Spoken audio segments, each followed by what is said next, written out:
नमस्ते, आदाब, सत श्री अकाल, जुले टसले मिलहा गिरिनम गेटोगा एक टिबेटन जो इंडिया में पली बड़ी है। आज पूरे विश्व एक बहुत कठिन समय से गुजर रहा है और इंडिया का स्थिति भी कोई अलग नहीं है। मैं इस कोरोना महामारी को एक जंग की तरह देख रही हूँ, क्योंकि जंग के समय में जाने जाते हैं, जंग के समय में तबाही होती है।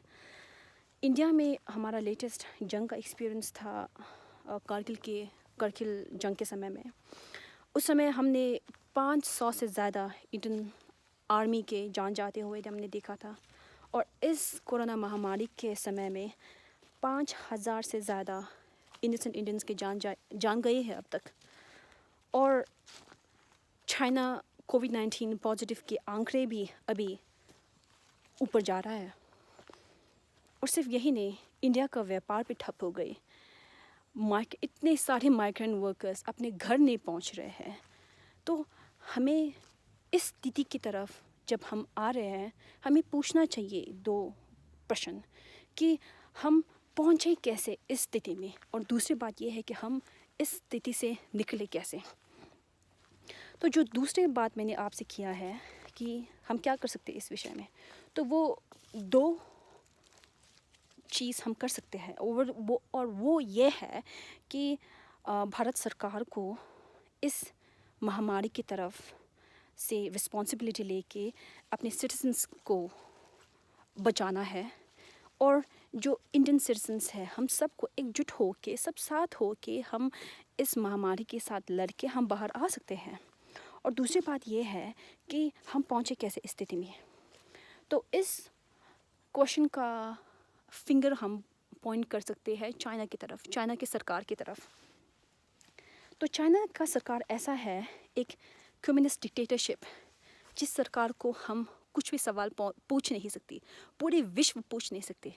तो इस महामारी जो चाइना से आई है और जो कि पूरे ग्लोबल एक क्वेश्चन बन गए थे, तो उसको उन्होंने पूरी तरह से नेग्लेक्ट किया, जबकि सबके पास उनका ही सिटीजन्स, चाइनीज़ का ही जो रिसर्चर्स है, डॉक्टर्स है, उन्होंने अपने सरकार को जब पूछा तो वो पूरी तरह से नेग्लेक्ट कर दिया। उनको ही हमें नहीं पता है कि उनका स्थिति कैसा है। तो इस तरह का जो गवर्नमेंट है वो कैसे इतनी स्ट्रांग हो गई, किसने उनको इतना स्ट्रांग बनाया है, तो उसका उंगली उठता है हमारी तरफ।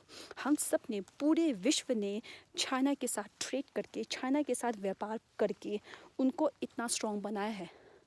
उनका मिलिट्री पावर इतना स्ट्रांग, उनके पास इतने सारे गन्स, इतने सारे जो वो खिलौने की तरह दिखते हैं, जो हमारे बॉर्डर की तरफ पहुँचे हैं, वो सब हमारे साथ ट्रेड करके उनके पास पहुँचे हैं। देयरफॉर हम सब इसके विषय में क्या कर सकते हैं? एक काम जो हम सब कर सकते हैं, एक कैंपेन जिसके साथ हम सब जुड़ सकते हैं, वो है बॉयकॉट चाइनीज़ गुड्स।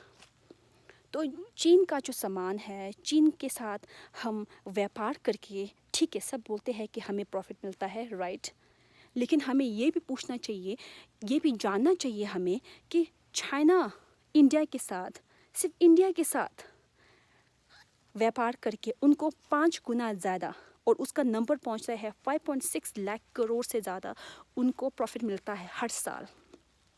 तो इस स्ट्रॉन्ग गवर्नमेंट को हमने स्ट्रॉन्ग बनाया है, हमने उनके साथ व्यापार करके। देयरफॉर ये ज़रूरी हमारा रिस्पॉन्सिबिलिटी बनता है कि उनके साथ व्यापार बंद करें हम, और वो करने के लिए हमें शुरू करना होगा उनका सामान लेना बंद करना, और उनका जो ऐप्स है उनको इस्तेमाल करना बंद करना होगा हमें, जो कि टिकटॉक है, वीचैट है, और बहुत सारे चाइनीज़ ऐप्स है जो बिल्कुल सेफ़ नहीं है, जो प्लेटफॉर्म जो चाइनीज़ गवर्नमेंट ने खुद बनाया है उनके प्रॉफिट के लिए, उनके इन्फॉर्मेशन के लिए, तो वो सब हमें बंद करना होगा।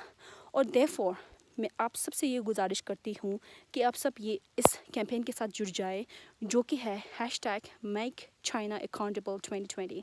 तो प्लीज़ आप सबसे मेरे ये गुजारिश है कि हम सब इस तरह के डिक्टेटर गवर्नमेंट को स्ट्रॉन्ग बनाना बंद करिए, और वो हम कर सकते हैं उनका सामान लेना बंद करके। So thank you for listening to me, and please join with us with the campaign of TYC, जो कि है Make China Accountable 2020.